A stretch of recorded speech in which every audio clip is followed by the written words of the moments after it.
awesome. I'm super excited to be wrapping up the series with you guys. If you've been following along or if you've been around for the last few weeks, we've been going through this series called Vibes that's just really all about emotional health, about how we can best take care of our emotional health, our mental health, how to manage the emotions and the feelings that God gave us in a way that is beneficial. Because how many of you have known somebody that took their feelings and abused them, which ended up hurting the people around them? We've all seen that. We've all been a part of situations where somebody else's feelings that were unmonitored, uncontrolled, affected everybody else. Whether it was bringing down the mood of the room, whether it was just being volatile and hurtful towards the people around them, or whatever it was. You've been around people who when they don't take care of their emotional health, are not fun to be around. And so today, as we wrap up the series, we're going to wrap up a part that I think is probably one of the most important emotions that every one of us feels, and how to actually live our lives in a way that this emotion doesn't not only be the boss of us, but doesn't keep us back and hold back our identity and hold it hostage. Because what this emotion does is it holds our identities hostage. It keeps us from living into the true calling that God has called us into. But before we get to that, let me ask you guys a question. If you could get away with anything, and I mean anything, and there would be no consequences for it, no regrets, no punishment, what would that be? Think about it for a second, and then think about which one you want to tell your neighbor about it right now. Okay, you got 10 seconds. Go. What would you do if you know you would never get caught? Some of you might think, steal my parents' credit card and get whatever I want for myself, have my own treat yourself day. Or some of you, it's like stay up all night playing video games and not be tired the next day. Or maybe hack into the teacher's computer and give myself like all A's, right? Because then I wouldn't have to sit in on another Zoom class ever again, right?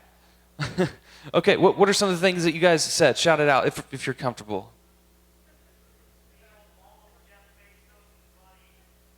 Okay, that's a lot of money. What else? What was that? Identity theft? You'd steal somebody's identity? Steal a famous person's identity? Okay. I haven't heard that one. I like it. What else? Yeah, you're not going to say some of the stuff that you were thinking, right? Just kidding.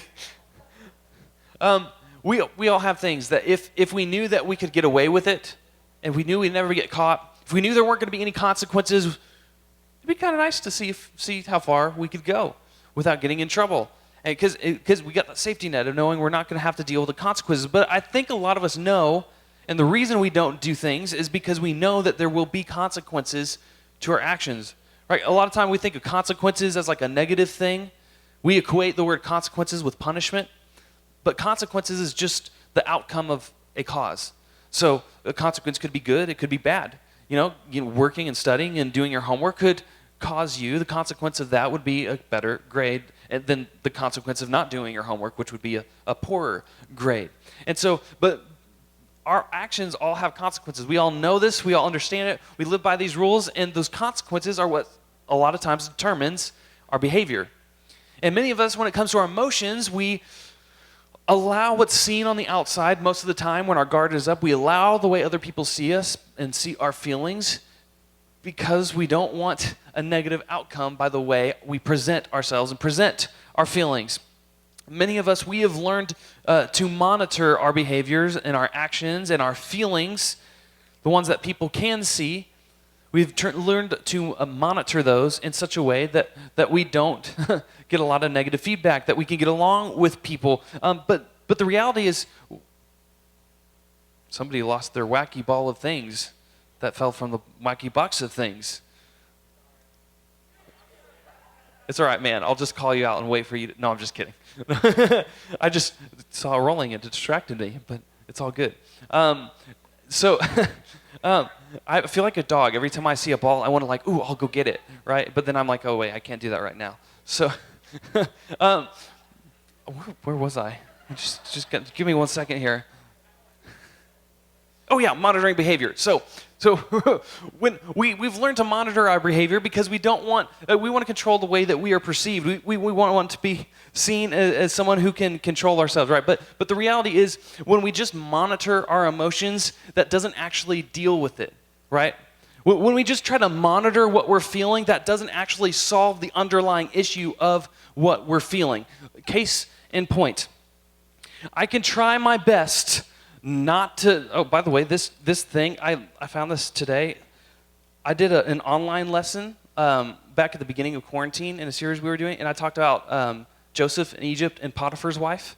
And so I gave an illustration about how Potiphar's wife was throwing herself at Joseph, and Joseph knew not to eat from Potiphar's candy jar because it didn't belong to him. Anyway, I thought it was clever, but I didn't take that off, so that's what that's for. You should go watch it later. It was really funny, I promise. So, but we all know that whether we monitor our emotions well or not, that doesn't fix the underlying issues of the emotions that we're experiencing. It doesn't, because I can try to monitor how I'm walking with this. I can shake it around. I can tip it. And no matter what I do, there's candy that's going to come out. And you know, me shaking around this candy and me kind of like whatever I do with this jar and candy coming out, that's not me shaking this around, me tripping, me tipping this. That is not what is causing the candy to come out. Okay? What I'm doing by just shaking and stuff, that's not controlling what comes out. What comes out is based on what's already in there. The candy's already in there. So me walking around and shaking this around and tipping it doesn't, reveal, it just exposes what's already in there. That makes sense. So in other words, when we just try to monitor our emotions, when we don't address what's underneath, then what's underneath, we may want it to be like nutritional food, like vegetables, carrots, celery. No ranch dip though, just the vegetables, right? We may want that to be what's in there. We may monitor what's in here enough that nobody sees what's actually in here, but the problem is, the minute we let our guard down, or the minute we don't monitor everything close enough, what's actually in there gets exposed and everybody else sees it. What I'm trying to say is, we can do whatever we want to do, but until we address what's actually underneath, what's underneath is just going to come out.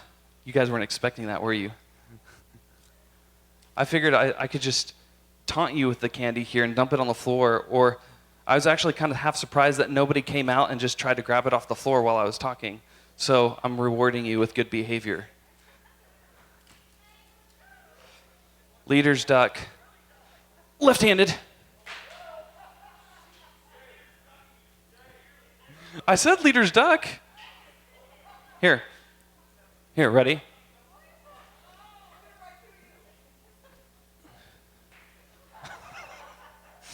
I would say heads up, but heads down. Okay, so did you catch that one-handed? That was impressive. Not gonna lie.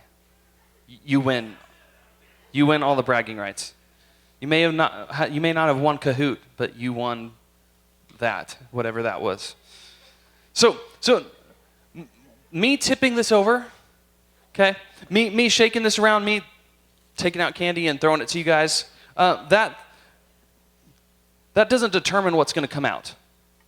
Whatever I do, nothing that I do is going to determine what comes out of here. What determines what's going to come out of here is what is already inside of here. So am I making my point clear? There's nothing that I can do to make vegetables come out of here because there's not vegetables in here. There's only candy. Whatever I do is only going to expose what is already in there. And this is really important because the first step to understanding how we not only just monitor our emotions, but actually allow them and fuel them to do the things that God created them to do in our lives is to recognize this basic truth. And I think it's important because Solomon actually talked about this a little bit in the book of Proverbs. In chapter 4, verse 23, he says, "Above all else, guard your heart, for everything you do flows from it." Guard your heart because everything you do is going to flow from it. What he's saying is that what is going on inside is important because eventually what is going on inside will come out. And if you're just trying to monitor a bunch of negative emotions, you're trying to monitor what's going on in here, but you don't actually do anything about it that's healthy, you don't deal with that, you just kind of ignore it and try to keep it suppressed and keep it so kind of veiled so not everybody can see what it is that you're feeling, what it is that's going on inside, eventually that will come out, and it will come out in an ugly form, not candy. It will come out in a way that is not healthy and in a way that you often will regret. The real problem is taking care of what is inside of our hearts before it comes out. And when all we're trying to do is monitor and control the emotions we have, well, eventually we're going to slip up. Eventually our guards are going to be down. Eventually what is inside will come out. And all of us, we can be pretty honest. There's some pretty nasty stuff inside all of our hearts. Like for many of you, I bet when I asked what you would do if you could get away with it, there's no consequences, I bet immediately many of you went to the second or third thing that came to your mind to say out loud, because none of us wants anybody to see the thing that's actually in our hearts, the things that we're actually desiring, because if we admitted that, then we would admit that we're thinking sinful thoughts. And we can't admit that because, well, we're in church. We can't admit we have sinful thoughts. But the reality is we're all human. We all have sinful thoughts. We all have things we'd like to do that we know we shouldn't do. We all think about things that we know we shouldn't dwell on. But that's the human nature of sin. And so in order to handle emotions correctly, it's not just to monitor what it is that we're feeling and make sure it doesn't get out. We need to actually change what it is that is going on inside of us. We all have stuff inside of us that's not great. And when that stuff comes out and when we do or say something that's not great, the result is usually a different emotion. Let me say that again. When we all have something that's inside of us that is not great, when we do or say something that is not great, and it rears its ugly head in our lives, that is immediately followed by another emotion. And that's the emotion we're going to talk about this week. And that emotion is guilt. Whatever it was, you did it, and now you feel bad. Now you feel guilty. You said it, and now you can't unsay it. And now you feel really bad because you just saying it out loud revealed how awful that thought was, that you didn't realize how awful it was until it came out. Or maybe you thought it was just kind of not a great thought, but it came out, and you thought, oh, that's really, really not a great thought.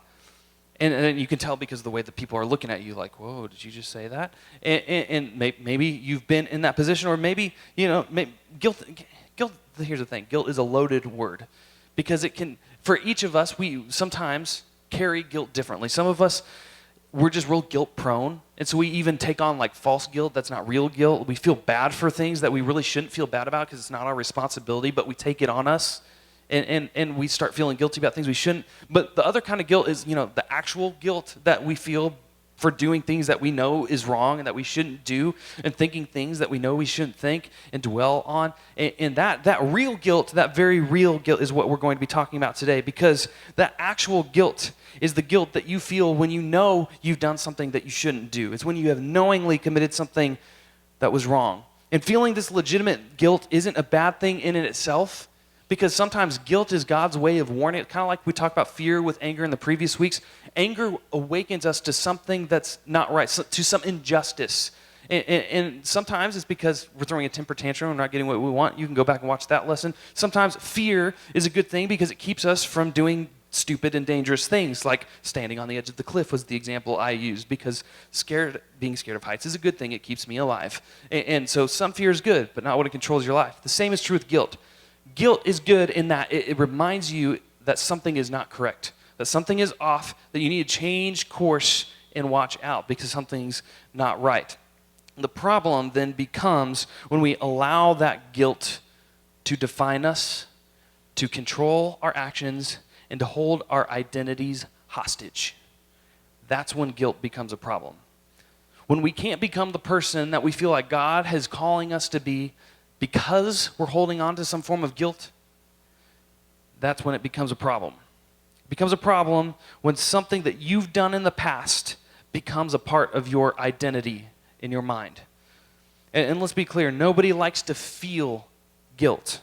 So instead, instead of doing something about it when we feel it, often we kind of stuff it away. We try to ignore it, pretend it's not there. Maybe it'll go away. When we feel bad, when we feel guilty, it's not a pleasant feeling. And so instead of allowing it to redirect us like it should, sometimes we try to ignore it and pretend like it's not there. We try to justify things. We say things like, I wasn't the only one, right? Come on, we've all done this, right? We've looked by comparison and been like, well, I'm not the only one, right? So it makes me feel a little bit better, right? I was going through a bad phase, right? How many of us have used that one? Or just, it's not my fault. Wrong place, wrong time. It's not my fault. And we say these things to ourselves as a way of kind of stuffing that guilt down or trying to ignore it or sweeping it under the rug and pretending like it's not there anymore. But the reality is when we do that, we start to actually give that guilt more power in our lives, because while we're ignoring it, while we're pretending it's not there, it's actually growing. That guilt is growing into something that is trying to take you hostage and your identity hostage. And so we'll make excuses or pretend like what we did wasn't as bad as it is. And often that's the narrative you hear a lot in today's culture, is that it's not that bad, right? It's a natural feeling.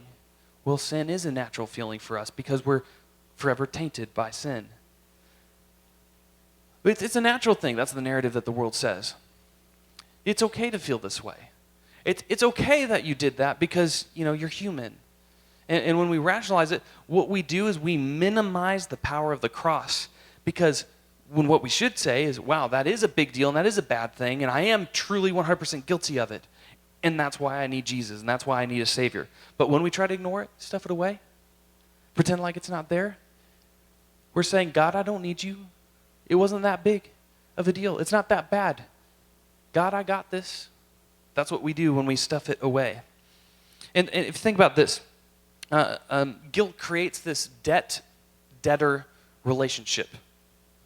Right? We don't tend to think about it like this, but guilt creates this debt or debtor relationship with others. In other words, it creates an I owe you. Like when you do something wrong and your parents say you owe them in what? I owe them in apology. Why do you owe them? Because guilt is a debtor relationship. When you sin in the eyes of the law and you are guilty of a crime, you owe time in prison. You owe time. You owe a penalty, right? It's why when we have guilt, true guilt because of something we've done wrong, is a debtor relationship going on. We now owe a debt to others because we have taken something from them, and that's why we are guilty. When we hurt someone else, we take things like their reputation, their trust, their self-esteem. When we are guilty, we are taking things from other people.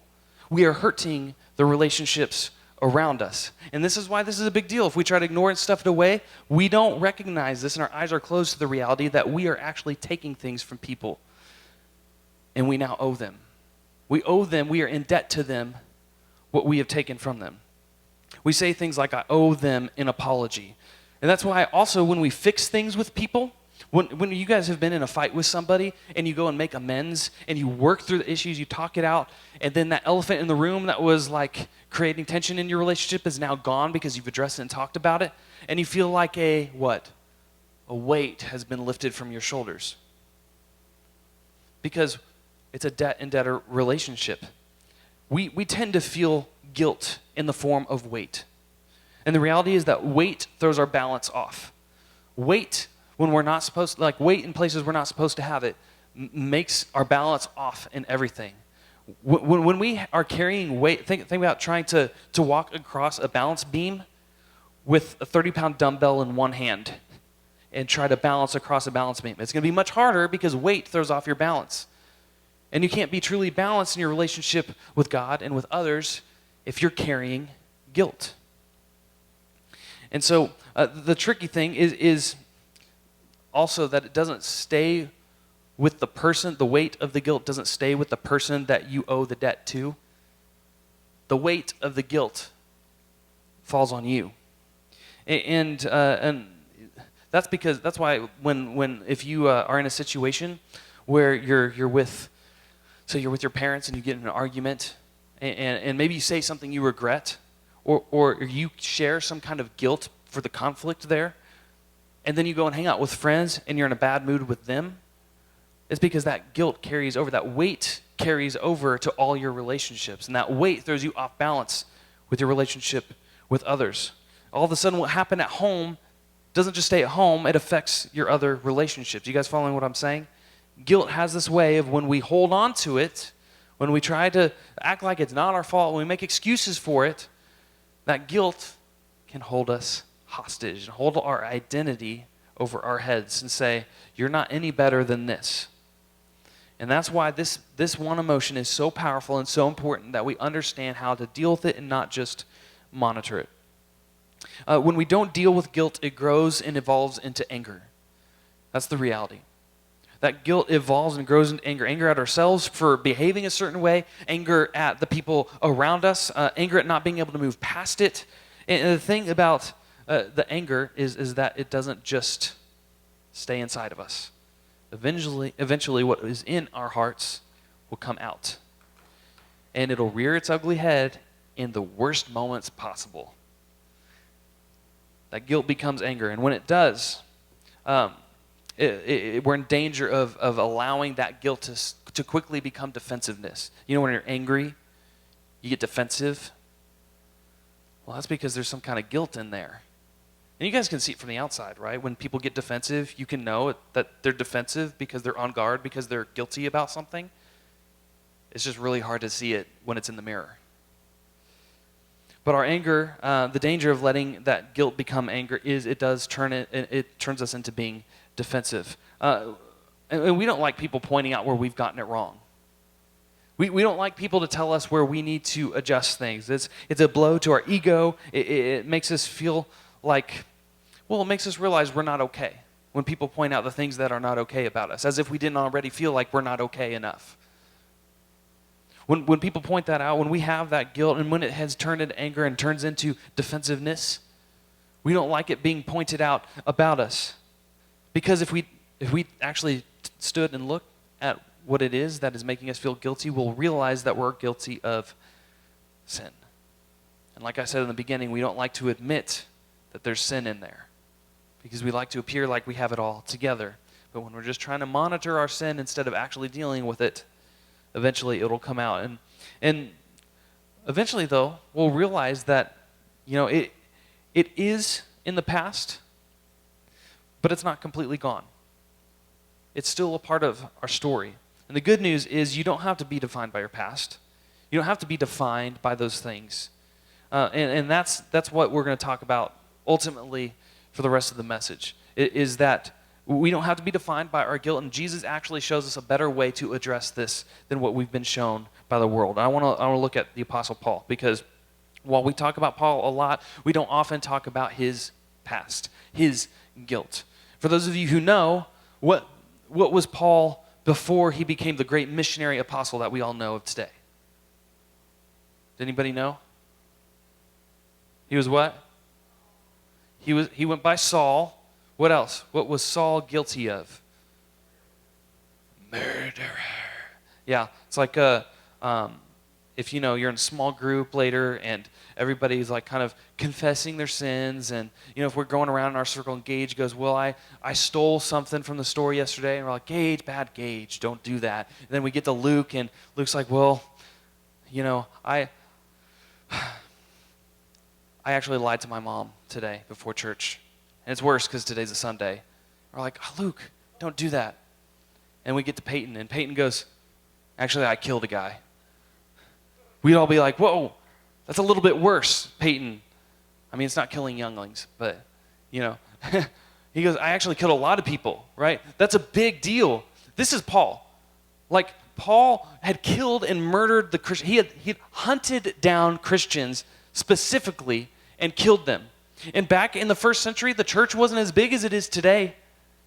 You know that as Paul was planting churches and going around Asia Minor the way he was when he was hunting Christians, and only now planting churches, he was running into the families of the people he killed, right? Can you imagine the guilt he felt trying to preach the same Jesus that he killed your brother for? This is Paul. He's guilty. Beyond a shadow of a doubt, he is guilty. But this is the response that Paul says because of Jesus. In Romans chapter 8, this is what he says. Therefore, in light of personal experience, in light of what God has done, therefore, there is now no condemnation for those who are in Christ Jesus, because through Christ Jesus, the law of the Spirit who gives life has set you free from the power of sin and death. In other words, he tells people that because of Jesus, you're no longer guilty. You're no longer a slave. You're no longer convicted by your guilt. Right? I said a second ago, we don't like it when other people point out the guilt inside of us because it recognizes the sin inside of us, and that means that we are guilty and convicted. Paul is saying we're not guilty and convicted because of Jesus. He has taken that guilt away from us. We've heard this message a lot. If you've been in church for a long time, you've heard this message, how Jesus takes away our sin. He bears our guilt and shame. But I don't think we often recognize the power of what that actually means for our lives today, because it's very applicable and a big deal for us. You can let go of all that guilt and find freedom. He goes on, he says this, for what the law was powerless to do because it was weakened by the flesh, meaning that all the law could do was show us our guilt. All the law is good because it tells us what to stay away from, but it's also really bad in the sense it shows you're really guilty. The law was only capable of pointing out what's wrong with us. So for what the law was powerless to do because it was only weakened by the flesh, meaning it can't save you. The law can only show you how you're wrong. The law can only show you how you're convicted. How's that for a comforting thought? What was powerless, how the law was powerless because it was weakened by the flesh, he goes on, for what the law was powerless to do because it was weakened by the flesh, God did by sending his own Son in the likeness of sinful flesh to be a sin offering. Meaning that Jesus had no guilt, but he took on that guilt for us. This is a huge deal that we gloss over too much today because we take it for granted. But this is a big deal because it means that our guilt doesn't have to hold us hostage anymore. Our guilt doesn't have to define our future decisions because of our past decisions. Because of our guilt, we don't have to look at that and be ashamed of ourselves. We can look at that guilt that's hanging over our heads and we can say, look how awesome my Savior is because he took that and I'm no longer that person. I once was dead inside and all that came out was junk, but now I have so much better to come out, so much better to offer the world, so much better in my own heart that guilt no longer defines me. It no longer holds my identity hostage. And I can now live to be the person that God called me to be. Because of Jesus, guilt doesn't have to be the boss of you. It doesn't have to have the final say in your life, and it does not have to define your behavior and your choices. We can live guilt-free. And so Paul wraps this thought up by saying, and so he, God, condemned sin in the flesh in order that the righteous requirement of the law might be fully met in us, who do not live according to the flesh, but according to the Spirit. Paul's saying that God has made his relationship between you and him guilt-free. You know that debt-debtor relationship that we have because of guilt? Because of Jesus, he wiped that debt-debtor thing away, and you don't have to worry about that. You don't have to worry about your standing with God because he has taken away all of the guilt for you. Here's the thing. The way Paul writes it sometimes is confusing because he uses words and verbiage and language we don't use in our modern, just normal, everyday talking. But if you get to the meat of what he's saying, then it can change the way not only we view ourselves, but the way we treat others, the way we live our relationship with God, the way we live out our faith. And if we decide to take God at his word, when you trust that Jesus is who he says he is, and he did what he said he was going to do, then a few things happen. One, you are no longer allowed to condemn or punish yourself. Because what you were condemned to be punished for, God took for you. So you're no longer allowed to look at yourself in the mirror and say, man, I can't amount up to anything because of this. I'm not worth a good, healthy relationship because of my baggage with my other relationships.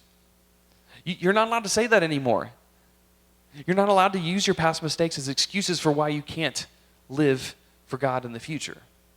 You're no longer allowed to condemn yourself and punish yourself for the things that you've gotten wrong before. Secondly, it means your guilt will remind you, but it will not define you. It will remind you of how far you've come. It will remind you who's the God in your life. It's not yourself. It's not your behavior. It's not anything you've done. It's not anything you've been able to monitor. You can't behave yourself into good standing with God. Nobody can. But it's a reminder for you that God has the final say in your life and that He has taken away your guilt and shame. 3, you don't get to condemn others for their mistakes. And I think oftentimes people who hold other people's mistakes over their heads are people who have not truly understood God's grace in their own lives. People who say that they're Christians but don't give a second chance to the people around them, who hold things against them because of things that they've done, because they've said things that were hurtful for you in a very vulnerable moment of your life, so you'll never forgive them. You'll act all nice and kind on the outside, but on the inside, what's inside your heart is just nothing but malice and hatred towards that person that'll eventually come out, and that person doesn't understand how guilty they truly were before God took that from them. And so you're not allowed to then hold that guilt over other people's heads, because just like God canceled your debt, He also canceled their debt. And lastly, you are free to make things right with the person that you've hurt without excuses or an expectation of getting anything back from them. Because you can just own it and say, hey, I'm sorry because I did this. I'm sorry because I said that. I'm sorry because I was really not in a good place, and I have no excuse for the way I treated you. But I feel like God's teaching me a lesson, and I needed to go and tell you that I'm sorry. And you can make amends. You can make it right. Because while we have this grace and while it's awesome, it doesn't mean we get to just keep living in that guilt. We have to actually live out the love of Christ, and sometimes that requires some uncomfortable conversations. James says that if we confess our sins, we can be healed. And so it takes a little bit of work on our part. It takes some bravery. But if we stick to it and we take God at His word, those 4 things can happen when it comes to the guilt that we all have in our lives. Because of Jesus, guilt does not have to be the boss of you. So today, maybe today's the day that you actually take that and you recognize that, wow, I am a fallen human being. I have made mistakes. Maybe today's the day that you stop ignoring it. Maybe today's the day you stop sweeping it under the rug and you actually call it out for what it is in your own life. I encourage you to do that. If you need to, talk to a small group leader, talk to people in your small group, or talk to somebody after group tonight, but make sure you don't if you're feeling convicted right now, if you feel like the Spirit's moving in your heart, then don't just let that pass when this moment ends. Do something about it, and don't allow that guilt to define you anymore. That's all I got for you guys tonight. Let me go ahead and pray, and as we head out, let me just give you this reminder to pass that same love that Jesus has given you on to others, despite their mistakes. Because of Jesus, guilt doesn't have to be the boss of anyone, and it doesn't have to be the boss of the people around you either. I'm going to pray, and then we'll go ahead and jump into our small groups.